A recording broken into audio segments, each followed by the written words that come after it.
pambansang kamauman ni Pacquiao, nakikita nga po na namimigay ng pera sa mga namamalimos sa ibang bansa. So hindi lang dito sa Pilipinas tumutulong si Manny Pacquiao mga boss.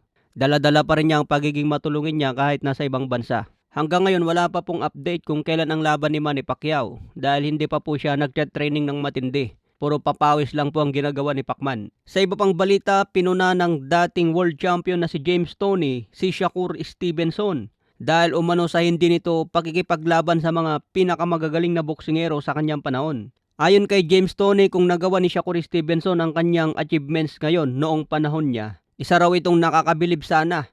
Pero sa panahon daw ni Shakur Stevenson ngayon, mahina mga boss dahil hindi pa lumalaban si Shakur Stevenson sa mga bigating boksingero. Kailangan umano ni Shakur Stevenson labanan ang pinakamalalakas na boxer para tawaging GOAT o top pound for pound. Hindi nga po pabor si James Toney sa pagpasok ni Shakur Stevenson sa pound for pound. Hindi naman nagpahuli si Shakur Stevenson, sumagot agad kay James Toney. Sinabi niyang natutuwa siyang wala siya sa panahon ni James Toney dahil pagkakataon niya ngayon na gumawa ng sarili niyang legacy. Kinilala rin naman ni Shakur Stevenson ang naging karera ni James Toney. Tinawag niya itong isang mahusay at mabagsik na fighter noong panahon niya. Pero sinabi ni Shakur Stevenson, gumagawa siya ng sariling pangalan sa kanyang era ngayon. Kaya wag na raw ibalik ni James Toney ang kapanahunan niya dahil magkakaibang era sila. Kaya nagbukas ito ng panibagong debate sa boxing mga boss. Mas malulupit ba ang mga fighter noon kumpara ngayon? Sa iba pang balita, batikang trainer na si Robert Garcia binunyag ang plano para kay Bam Rodriguez. Ang sabi po nila magkakaroon ng laban si Bam Rodriguez at posible sa undercard ni Canelo Alvarez versus Mbili.